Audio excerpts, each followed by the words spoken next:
Assalamualaikum warahmatullahi wabarakatuh. Saya Miftah Nur Hasanah, NIM 191030404132. Di sini saya akan mempresentasikan tentang hukum laut internasional.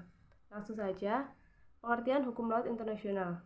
Hukum laut internasional merupakan kaidah-kaidah atau asas-asas yang mengatur segala hal yang berhubungan dengan laut. Hukum ini mengatur persoalan mengenai batasan wilayah atau negara yang berhubungan dengan laut, baik untuk laut di dalam wilayah ataupun di luar wilayah atau laut lepas. Menurut seorang ahli hukum laut internasional, yaitu hukum yang mengatur semua hal yang berhubungan dengan pelayaran kapal yang ada di laut. Selain itu, juga mengatur mengenai keistimewaan pengangkutan barang ataupun orang yang menggunakan kapal laut.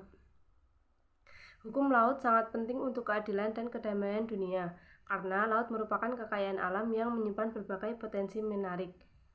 Laut memiliki ukuran yang sangat luas dan bentuknya yang tidak beraturan. Jika tidak diatur dengan hukum laut, maka hal ini dapat menimbulkan perang antar wilayah. Oleh sebab itu, hukum laut sangat penting demi memperjelas batasan-batasan dan aturan-aturan mengenai semua hal yang berhubungan dengan laut. Selanjutnya, perkembangan hukum laut internasional. Deklarasi Juanda dicetuskan pada tanggal 13 Desember 1957 oleh Perdana Menteri Indonesia, Juanda Kartawijaya, yaitu deklarasi yang menyatakan kepada dunia bahwa Laut Indonesia adalah termasuk laut sekitar, di antara dan di dalam Kepulauan Indonesia menjadi satu kesatuan negara wilayah NKRI. Sebelum adanya deklarasi Juanda, wilayah NKRI mengacu pada Ordonansi Hindia Belanda 1939, yaitu Territoriale Zin en Maritime Kringe Ordonantis 1939. Dalam pengaturan ini, wilayah Nusantara dipisahkan oleh laut di sekelilingnya. Setiap pulau hanya memiliki laut sejauh 3 mil dari garis pantai dan berarti kapal asing bebas berlayar di lepas batas 3 mil tersebut. Selanjutnya, Konvensi Hukum Laut Jenewa tahun 1958. Kegagalan Konferensi Kodifikasi Hukum Internasional di Den Haag 1930 menyisakan ketidakseragaman lebar laut teritorial dan klaim sepihak lebar laut teritorial oleh beberapa negara pantai. Selain itu, karena perkembangan juga peranata hukum laut baru, yaitu zona tambahan yang pertama kali dikenalkan oleh Oden de Bauwen, merupakan selain negara pantai memiliki kedaulatan atas laut teritorialnya, juga berhak atas suatu zona di luar laut teritorialnya atau di laut lepas yang berbatasan dengan laut teritorialnya untuk tujuan menerapkan hukum nasionalnya terhadap tindak pidana yang terjadi di dalam wilayahnya, atau mengadili dan menghukumi si pelaku. Atas dasar permasalahan di atas, maka pada tanggal 21 November 1947, Majelis Umum PBB menerima suatu resolusi untuk membentuk International Law Commission atau ILC yang terjadi hukum laut berdasar ILC yang terdiri atas 15 orang ahli hukum. Salah satu tugas ILC adalah mengkodifikasi hukum internasional termasuk kodifikasi hukum laut.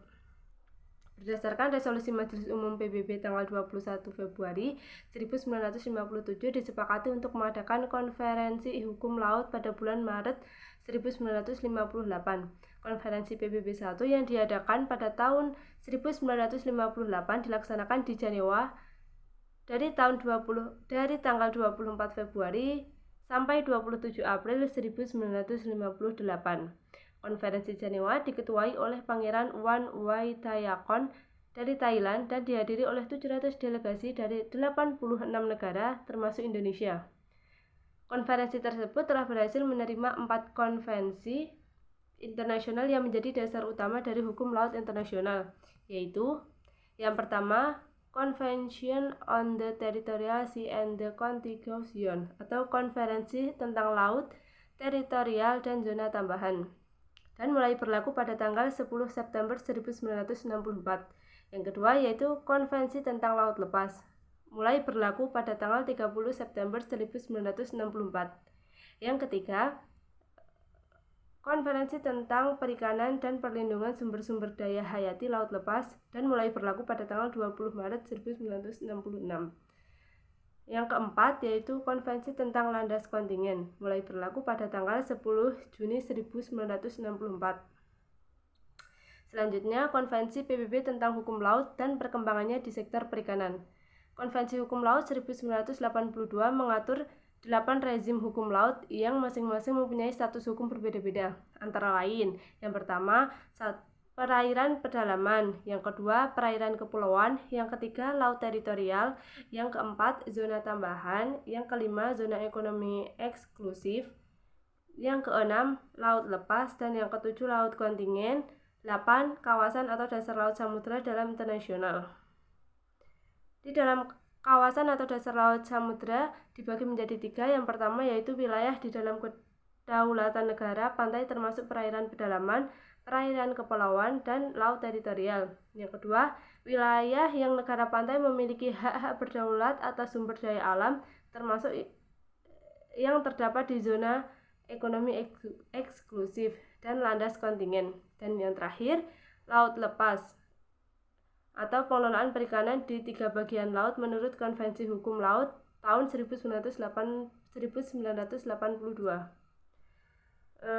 Cukup sekian presentasi dari saya, kurang lebihnya mohon maaf. Wassalamualaikum warahmatullahi wabarakatuh.